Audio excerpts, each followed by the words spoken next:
I've heard many people, from reactionaries to liberals to even other leftists, regurgitate like clockwork that the Soviet, Chinese, Cuban, and other socialist experiments were authoritarian regimes, citing them as examples of autocracies where this one guy, be it Stalin, Mao, or Castro, were just somehow these omnipotent dictators that were in absolute control of absolutely everything. That nobody had any freedom, and that life under communism was just this gray and dull world of brutalist architecture, gulags, and breadlines. Needless to say, reactionaries oppose communism because, well, they're reactionaries, while liberals oppose communism because of Enlightenment-era spooks, notions, and false dichotomies of liberty and authority, and dictatorship and democracy. Other leftists, predominantly Western leftists, have their own notions about how socialism is supposed to work, so either because what socialism turned out to be in practice doesn't match up with their ideal model of what socialism ought to be, many simply dismiss the USSR, China, and so on as not real socialism for whatever arbitrary reasons they might conjure up. Why is it that all of the successful communist movements and their leaders at the helm, whom are subscribers to Marxist thought, turned out to be authoritarian and undemocratic, while America and Western Europe turned out to be libertarian and democratic? Why is it that Cuba, China, and the USSR did not pan out like the ideal socialist experiment is supposed to on paper? That is to say, where the workers own and control everything directly themselves, where there is little to no scarcity, where people have the freedom to do whatever they want with their lives, where we can all smoke weed, hold hands, and sing Kumbaya, my lord. Today, I will answer these questions. Many of our conceptions about freedom and liberty versus the broad overreach of the state hail from idealist notions derived from the liberal Enlightenment era concerned with the transcendental rights of the individual being free from the influence of government. But for who? And for what? Who is oppressing who? And who is allowed to be free? Is there such a thing as too much freedom? And can too much freedom be a bad thing? What if freedom means the freedom for a wealthy individual to buy up most of the fertile land and taking on hundreds of indentured servants to work it? What if there's a famine going on? Whose rights matter more? The right of hundreds, possibly thousands of people not to starve to death, or the right of that wealthy individual to take the land that they hold, and instead of using it to grow food, they instead use it to farm tobacco because there's more profit in growing and exporting that tobacco than there is putting food in the mouths of hungry children. Conversely, if I am sick and dying of cancer, what good is the freedom of choosing my health insurance if, regardless of who I pick, the chemotherapy is still going to cost tens of thousands of dollars after copay? Wouldn't state involvement in my life be preferable if it means stepping in and paying for my treatments? In other words, freedom to liberals in a sense means the freedom to restrict the freedom of others. Freedom from unemployment, freedom from homelessness, freedom from sickness, freedom from hunger. These things that we consider human rights come second to the property rights in modern liberal society. But I digress. I'll put it to you like this. The act of anarchist Catalonia having gulags for their political prisoners is no less authoritarian than when the Soviets do population transfers out of fear that certain ethnic groups will side with the invading Germans during World War II. Conversely, Cuba is no more libertarian by virtue of having direct democracy than, say, Rojava, for allowing the existence of small businesses and private property in their territory. It is in this way that one can see that the debate between libertarianism and authoritarianism breaks down when one considers which groups are being oppressed and who benefits from said oppression in the first place. When one begins to acknowledge that, quote, authoritarianism isn't something that is a byproduct of ideology, or a group or an individual's moral failing, but material conditions, one begins to see the authoritarian and libertarian dichotomy as the moralistic fallacy that it is. Within the context of the Marxist world outlook, dictatorship and democracy are not mutually exclusive. You can have a dictatorship of class, that is, of workers' dominion over would-be owners, and a democratic system, be it direct or representative, at the same time. The difference between a dictatorship of the proletariat and a dictatorship of the bourgeoisie is whom does the authority, that is, the police, the army, the secret service, etc., serve. Does it serve to uphold property rights, or serve to uphold human rights? And thus, we finally arrive at the question of the USSR. Why was the Soviet experiment authoritarian? The USSR, more specifically under Lenin and Stalin, had some heavy-handed political repression because of the context in which it emerged. Russia was a backwards, semi-feudal, fledgling empire ruled by a royal bloodline. Their culture was one where the peasantry revered the czars as gods and were heavily religious. The revolution in Russia started as a populist left-wing movement that formed organically from the grassroots, with multiple political parties biting for power at the time. The Bolsheviks seized power in 1917, and originally, Lenin had some very radically progressive ideas which he outlined in The State and Revolution, where people ruled from the bottom up. Quote, "We, the workers, shall organize large-scale production on the basis of what capitalism has already created, relying on our own experience as workers, establishing strict, iron discipline backed up by the state power of the armed workers. We shall reduce the role of state officials to that of simply carrying on our instructions as responsible, revocable, and modestly paid foremen and accountants, of course with the aid of the technicians of all sorts, types, and degrees. This is our proletarian task. This is what we can and must start with in accomplishing the proletarian revolution. Such a beginning, on the basis of large-scale production, will of itself lead to the gradual withering away of all bureaucracy, to the gradual creation of an order without inverted commas, an order bearing no similarity to wage slavery, an order under which the functions of control and accounting become more and more simple, will be performed by each in turn, will then become a habit and will finally die out as the special functions of a special section of the population." Lenin, The State and Revolution. 3. Abolition of parliamentarism.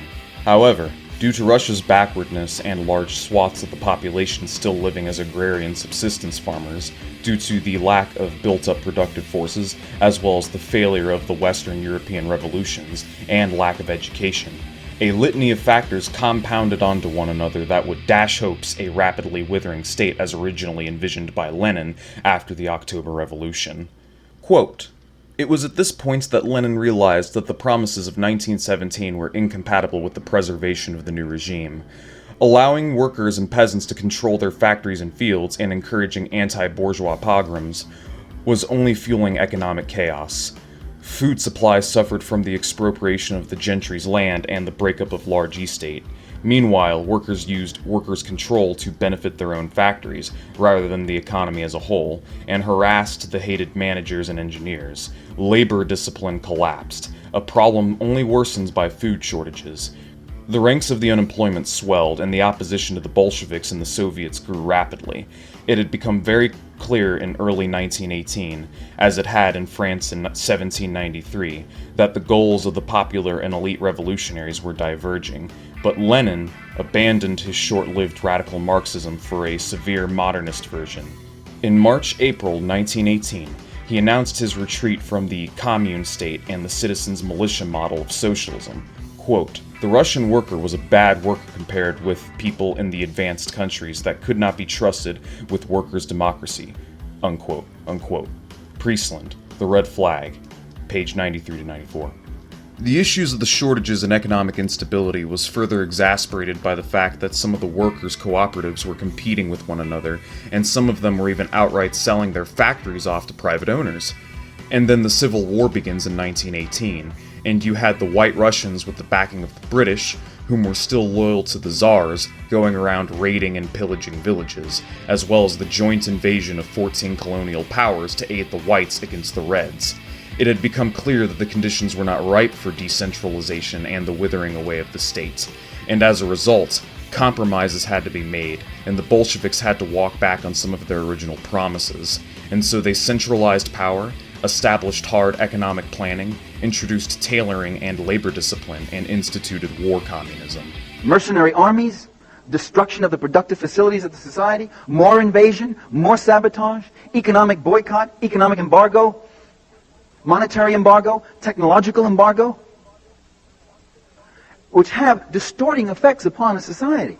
In May of 1921, Lenin got up before the Bolshevik Party convention and he said, "We've had enough with the workers' opposition. Let's get rid of them." Now, the workers' opposition were loyal Bolsheviks. They were communists. They were in the Bolshevik Party. They were in the Communist Party. When the Kronstadt Rebellion came, the workers' opposition did not side with the Kronstadt sailors. They sided with the party. In the Civil War, they were with the party. Throughout all the struggles, the workers' opposition were with the party. But they had formed a self-conscious caucus that had decided that it would represent the particular interests of the industrial proletariat against the party itself at times.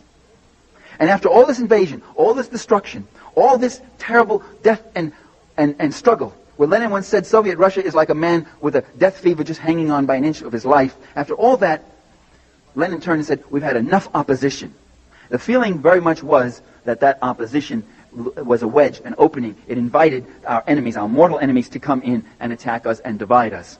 And the party convention uproariously supported him and said, no more workers' opposition, no more factions within the party. So right there, that emphasis on a monolithic party. And by the way, that same month, or the month before, in April, Lenin called for a strengthening of the trade unions and for more worker representation on the Central Committee of the Communist Party. And so it wasn't that he was moving anti-worker, it was that he was moving against opposition. So right there you see the seeds, you see, of a system that could not develop naturally with an opposition, with checks, with internal debate and argument. A system that began to strain for uniformity, for siege, for lockstep cooperation, the emphasis being on organizing, getting the thing done, stop asking too many questions because everything was a life and death issue. This was the state that Russia emerged from, and the revolutionary governments of the Soviets didn't know a single day of peace during its formative years, with all the civil war, famine, trade embargoes, technological embargoes, World War I, World War II, and the Cold War. Since day one, the Soviet regime was constantly under attack, and under such conditions, it is not a good idea to give free reins to a bunch of illiterate peasants to do socialism however they want without any oversight. From its very conception, the conditions laid before the Soviet Union was that of a nation at siege, and because of this siege psychology, coupled with the lack of information technology to streamline economic planning, an extensive bureaucracy of mid-managers and planners emerged. And in spite of all of this, the Soviet Union still managed to be more free and democratic than the United States and other liberal democracies in a number of regards. Think about it. When this country started, only 10% of the population was allowed to vote, that is, white, property-owning men, and property qualifications made it so only a minority of the population were qualified for even running for popular office. Lobbying, which is just a word for legal bribery, runs rampant in Washington. Women and blacks weren't allowed to vote until centuries after the establishment of this country, and when everyone finally did get the right to vote, it's always between the lesser of two evils, since both Republicans and Democrats are bourgeois parties running bourgeois politicians whom serve capital first and labor second. And to this day in America, a job is not a right, and neither is housing, nor healthcare, nor education. Meanwhile, when the USSR started, workplaces from the bottom up were organized into Soviets, collectives, and trade unions. Everybody, men and women, were considered equal under law and were given equal political and economic rights. The greatest gap in income between the lowest and highest earners was roughly a 3.5 to 1 ratio. Lobbying didn't exist in the USSR. There was no capitalist class buying and influencing elections, and workers had the right to elect, criticize, and even get their bosses fired with reasonable concerns. From the bottom up, everybody from the lowest to the highest Soviets, the Politburo, and the Central Committee were workers. Regular political purges were done to maintain the ideological purity of the Communist Party, and finally, with the drafting of the Stalin Constitution of 1936, jobs, housing, healthcare, and education were all enshrined rights to all citizens of the USSR. I shall leave a link to the Finnish Bolsheviks and Tovarishch and Damien's videos on the subject. And again, this isn't to say there wasn't bureaucracy, or favoritism, or opportunism, or repression, or corruption of any kinds that didn't take place in the USSR. There certainly was, but once again, much of the political repression was done in fear of Western influence trying to subvert the socialist system, and given many of the conspiracies that were unraveled during the Great Purge of the 1930s, it was not an unreasonable suspicion. Let's expand briefly on the topic of free speech. One of the issues that the Soviet Union had was its limits on people's ability to criticize the system, since certain criticisms could be interpreted as being subversion by Western agents. And this was a very sound concern given the active efforts on part of the Western colonial powers, spearheaded by Ronald Reagan, to actively sabotage the USSR throughout the 1980s. Quote, "The The Reagan administration also engaged in technological warfare. Beginning in December 1981, Reagan instituted an embargo of American gas and oil equipment to the Soviet Union. In June 1982, he extended the sanctions to American licensees and subsidiaries abroad. In November 1982, Reagan signs the National Security Decision Directive NSD-D66, whose principal author described it as a secret declaration of economic war on the Soviet Union. Among its goals was to deny high technology to the Soviet Union and reduce European imports of Soviet gas and oil. By 1983, American high-tech exports to the Soviet Union were valued at only $39 million compared to $219 million in 1975. This economic warfare did not stop with denying the Soviets high tech. The US also sabotaged the goods the Soviets did receive. In 1984, for example, the US supplied the Soviet Union with faulty blueprints for gas turbine components and, through middlemen, sold the Soviet Union defective computer chips. Such moves costed the Soviet Union untold time and money. Part of Reagan's destabilization effort involves an escalation of the ideological warfare waged by Radio Free Europe and Radio Liberty. Between 1982 and 1986, both stations increased the number and sophistication of their foreign language broadcasts as well as the number of their listeners. As glasnost reduced and then eliminated jamming in 1988, Radio Liberty reached 22 million Soviet listeners a month. Both stations fomented nationalism, stirred up outrage over the Chernobyl disaster, encouraged opposition to the Soviet war in Afghanistan, provided a platform for pro-market advocates like Yeltsin, and aired unsubstantiated corruption charges against the party leader Yegor Ligachev after he opposed Gorbachev. Socialism betrayed, behind the collapse of the Soviet Union. Under such conditions of encirclement and sabotage, siege psychology arose as a reaction to preserve the socialist system, and yet ironically enough, it was this very same censorship that sowed discontent amongst the public as they continued to be propagandized for years by Western subversion. There are certainly things to be taken away from this, and in all honesty, the party probably should have just been honest and forward with the public at large from the get-go about their situation, and just went out of their way to form counter-propaganda of some kinds to combat the liberal bullshit, but I digress. So, at this point, one might ask, if socialism is better, then why is it that the United States and Western European countries provided better living standards from a material standpoint, and why doesn't wide-scale political repression take place in the imperial bloc? And the short answer to that is that America and the Western colonial powers came from a different starting points than the communist countries did. By the time the communist countries emerged, capitalism as a system had already had 200 years to develop organically and embed itself. I repeat, the Western colonial world had a 2-century head start to industrialize, develop, and entrench itself without constantly being harassed or fucked with by another larger, more well-established hegemonic system. No, capitalism is that hegemonic system that has done the imposing and entrenching and the encirclement against all other alternatives historically. And the communist countries oftentimes were the ones either being colonized or coming from a very backward starting point. The United States doesn't have to constantly live in fear of being subverted by outside forces because of its material standing and of how heavily entrenched it is as a world power, being the master of the world's reserve currency. And thus, large-scale cultural restrictions like the ones which have been observed in the USSR and the Warsaw Pact are by extension largely unnecessary.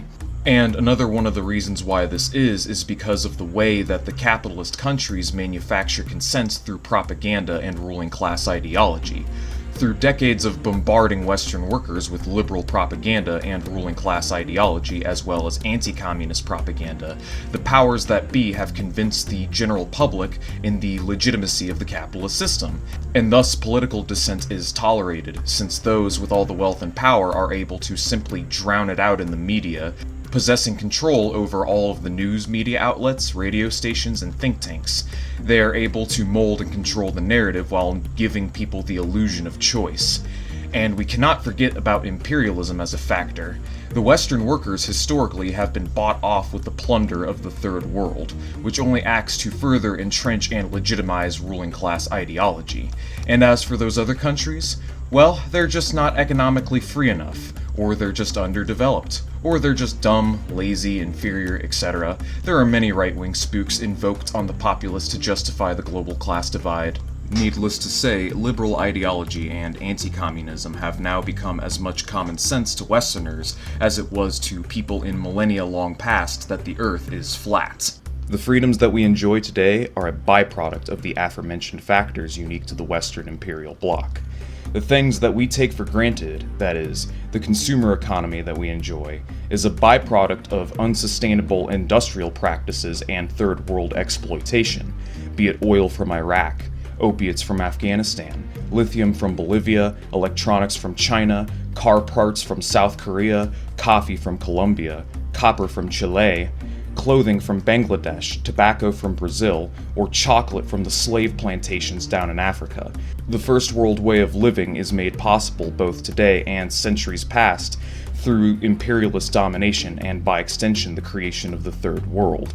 Our material comfort, our so-called freedom, is a byproduct of the phenomenon noted. In addition, the notion that the Western imperialist countries are somehow more free because they have broader consumer markets and less cultural restrictions than the socialist countries is utter nonsense. America on its own has engaged in very heavy-handed political repression of left-wingers historically and during the Red Scare and McCarthyite eras, having communists and socialists purged from unions and Congress, breaking up labor organizing, jailing, firing, and deporting countless thousands, and sometimes even having them executed. Abby Martin from the Empire Files has a great video on the subject titled A War on an Idea. I shall link it in the description below. Not just that, but wherever there is a large protest or strike in America, the police are always sent in to break it up and repress the protesters, always serving on behalf of the wealthy and powerful. And then you have the question of the CIA, which routinely works to overthrow and coup populist governments around the world and installing fascist dictatorships in their place that will bend the knee to the IMF and World Bank. At last it is time to bring things to a close. Based on the facts that have been presented, as well as my own investigation, it is time to draw some conclusions based on the analysis noted. It is clear that any attempt to deviate from global neoliberalism will be frustrated at every single turn. There hasn't been one country that the United States, along with the European Union, that has tried to become socialist or even social democratic, that hasn't been met with acts of outright sabotage, subversion, and warfare. That is to say, if it wasn't for all of the trade embargo, technological embargo, sanctions, coups, assassinations, color revolutions, Cold War, and sometimes hot war, it is safe to say that there would probably be a great deal more socialist countries on planet Earth right now. It logically follows that as long as the United States and the other Western colonial powers stand in existence, global socialism remains impossible. Every attempt thus far has been frustrated and deformed by the trauma of capitalist encirclement. So then what is to be done? In short, responsibility falls upon us in the First World to overthrow our own respective governments, relieving the Third World of the shackles of imperialist aggression and capitalist encirclement. This is the only way that socialism, communism, and beyond can be realized. I shall discuss this topic at length in my follow-up video to Hegemony. For now, that is all I have to say on this topic. I hope it has been informative, and I will see you guys next time. Thanks for listening.